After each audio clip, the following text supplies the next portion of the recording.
అందరికీ నమస్కారం. నేను మీ కుమారాజ్ భరద్వాజ్ శర్మ. ఈ రోజు మనం తెలుసుకునే క్లాస్ ఏంటంటే రాహు మహాదశలో శని అంతర్దశ. మరి ఈ రాహు మహాదశలో శని అంతర్దశ ఏ విధంగా ఉంటుంది? రాహువుకి ఎక్కువ శాతం కూడా శని మిత్రుడుగా ఉంటాడు.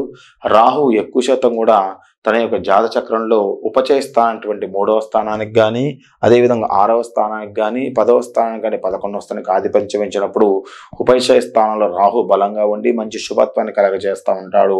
అపచయ స్థానంలో ఉన్నప్పుడు ఎక్కువ నష్టాన్ని కలగజేస్తాడు. ఎక్కువ శాతంగా 2వ స్థానంలో కానీ, 7వ స్థానంలో మారక స్థానాల్లో ఉన్నప్పుడు ఎక్కువ ఆ దశ నష్టాన్ని కలగజేస్తూ ఉంటాడు.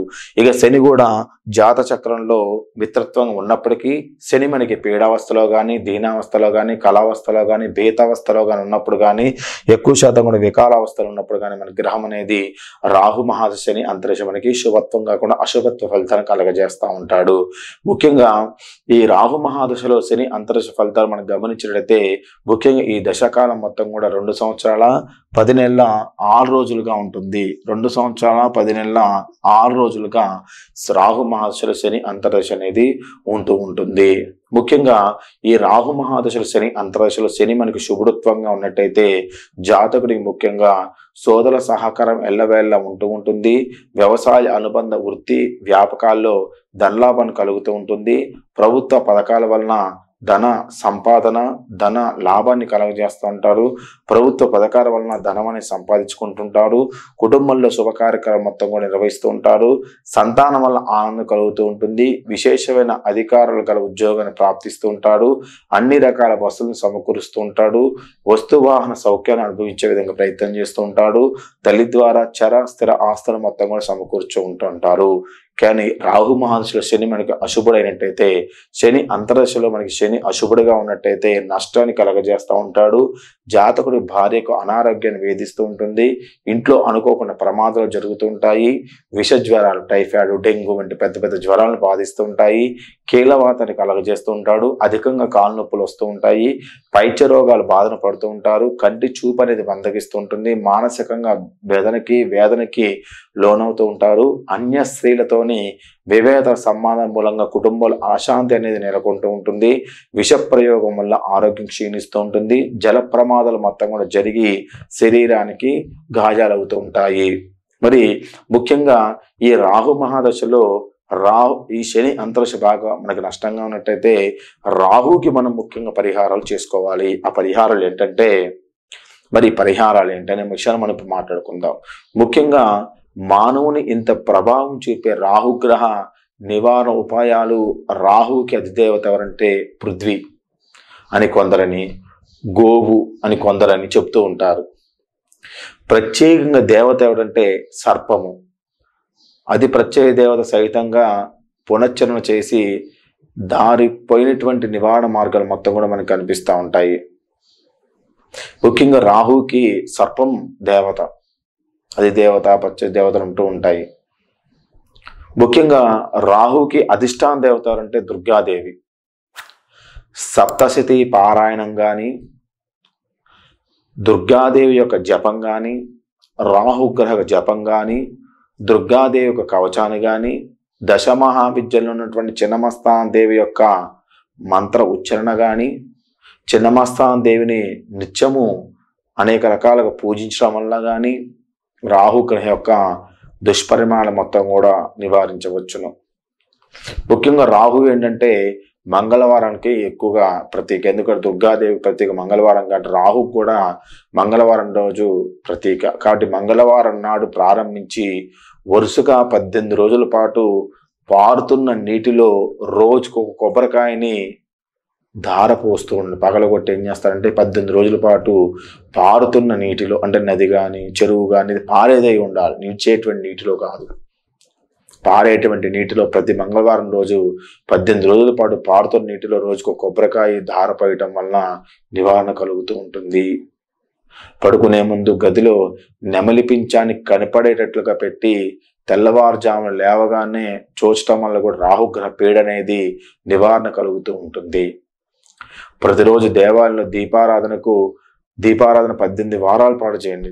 ప్రతి దేవాలయంలో నవగ్రహాలు ఉన్నటువంటి రాహుకి 18 వారాలు దీపారాధన చేయండి. రాహు మంత్రాన్ని పుష్పాలతో అర్పిస్తూ ఉండండి. ఎక్కువ శాతం కూడా రాహుకి అండ్ నీల పుష్పాలు దొరుకుతుంటాయి. నీలం రంగులో ఉన్న పుష్పాలు, నీలం రంగున్న పుష్పాలతో ఆయనకి పూజ చేస్తూ ఉండండి. నీలం దుస్తులు వాడుతూ ఉండండి. అదేవిధంగా ఒక మినప్పప్పు 1.5 kg దానం చేసి వేప నూనెతో దీపారాధన చేయడం వల్ల రాహుదోషం తొలగిపోతూ ఉంటుంది. 1.5 kg మినప్పప్పుని దానం చేసి 18 వారాల పాటు వేప నూనెతోని దీపారాధన చేయడం వల్ల రాహుదోషం అనేది తొలగిపోతూ ఉంటుంది. రాహు భగవానికి మంగళవారం రోజు అభిషేకం చేయించండి. నీల వస్త్రాలు వాడండి. ఇంకా ఎక్కువగా నష్టం దశ ఉన్నట్టయితే గోమేధికాన్ని మనం వాడటం అనేది చాలా మంచిది. గోమేధికం ఒక 3 క్యారెట్ నుంచి 5 క్యారెట్ల వరకు జాతక పరిశీలన చేయించుకుని వాడండి. కుదిరితే ప్రతిరోజు కూడా రాహు స్తుతి చేయండి. లేదనుకుంటే ప్రతి మంగళవారం రాహుకి స్తుతి చేస్తూ గరికతో హోమం చేయండి. మినపప్పు పొడి, అన్నం మొత్తం కూడా అగ్నిగా ఆహుతి ఇస్తూ ఉండండి. తర్వాత దీపారాధన ఇంట్లో ప్రతిరోజు చేస్తూ ఉండండి. రాహుకి 18,000 సంఖ్యతోని కయాన చిత్రాన్ని మంత్రంతో జపం చేయించుకోండి. కయానిస్త్ర మంత్రంతో హోమం చేయించుకోండి. దానికి తర్పణం చేయించండి, దానం చేయండి. రాహు దోషం కోసం జాతి గోమేధికం వాడటం అనేది చాలా మంచిది.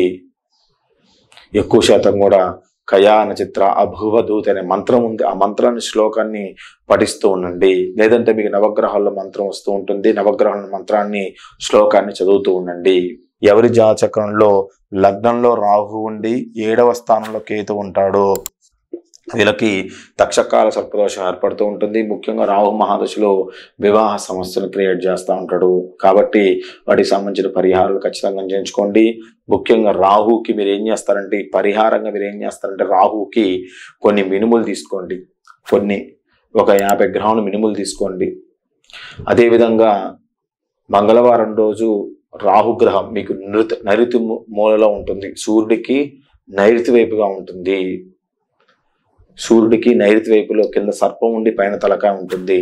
ఆయనకి ఏం చేస్తారంటే కొన్ని నీరు పోయండి, తర్వాత కొన్ని పాలు పోయండి, తర్వాత ఒక పూలదండ వేయండి, తర్వాత కొన్ని మినుములు తీసుకొని ఆయన దగ్గర మీరు మంత్రం రాకపోయినట్టయితే రాహవే నమః రాహవే నమః రాహవే నమః రాహవే నమః అనుకుంటూ 21 సార్లు ఆ యొక్క మినుములను పాదాల మీద వదలండి. 21 సార్లు నవగ్రహ నమః అని కూడా ప్రదక్షిణ చేయండి. లాస్ట్ 3 ప్రదక్షిణాలు రాహవే నమః అని కూడా ప్రదక్షిణ చేయండి. ఈ విధంగా ప్రదక్షిణ చేసిన తర్వాత కాలు కడుక్కొని దైవ దర్శనం చేసి ఇంటికి వెళ్ళండి. ఎక్కువ శాతం కూడా ఏంటంటే ఈ విధంగా ఒక 11 వారాలు చేసి 12 వారంతో బ్రాహ్మణుడితోని దానికి గ్రహానికి అభిషేకం చేయించండి. రాహు దశ యోగిచ్చిందని రాహు యొక్క అనుగ్రహాన్ని మీరు పొందారు అంటే శుక్ర మహాదశని తన్నింటిటువంటి దశ రాహు దశ. ముఖ్యంగా మరి ఈ రాహు మహాదశలో ఈ శని అంతర్దశలో మనకి శని ఎక్కువ శాతం కూడా మనకి అశుభత్వంగా ఉన్నట్టయితే రాహుకి 1.5 kg మినుములు దానం చేయండి. అదేవిధంగా 1.5 kg నువ్వులు దానం చేయండి. అదేవిధంగా నీల వస్త్రం వెండి సర్పబింబంతో కలిపి దానం చేయటం వల్ల మంగళవారం రోజు శనివారం రోజు రాహుకి శనికి జపం చేయించుకోవడం వల్ల రాహుకి కయాన చిత్ర మంత్రంతో శనికి శమగ్నగ్ని అనే మంత్రంతో జపం చేయించుకోవడం వల్ల రాహులో ఉంటున్న శని బాధలు మొత్తం కూడా తొలగిపోతూ ఉంటాయి. ఎవరి జాతకంలో రాహు 2వ స్థానంలో కానీ అదేవిధంగా 7వ స్థానంలో కానీ ఉన్నట్టయితే రాహు వాళ్ళ జాతకంలో ఎక్కువ నష్టాన్ని కలగజేయడానికి ప్రయత్నం చేస్తూ ఉంటాడు. వాళ్ళు ఖచ్చితంగా మృత్యుంజయ హోమం చేయించుకోండి. ప్రమాదాల విషయంలో చాలా జాగ్రత్తగా ఉండండి. తదుపరి రాహు మహాదశ బుధ అంతర్దశ. ఈ యొక్క రాహు మహాదశలో బుధ అంతర్దశ గురించి తదుపరి క్లాసులో వివరంగా తెలియజేస్తాను. అందరూ వీడియో లైక్ చేయండి, షేర్ చేయండి, సబ్స్క్రైబ్ అవ్వండి, మీ కామెంట్ ఖచ్చితంగా తెలియండి. మీ కొమరాజు భరద్వాజ్ శర్మ.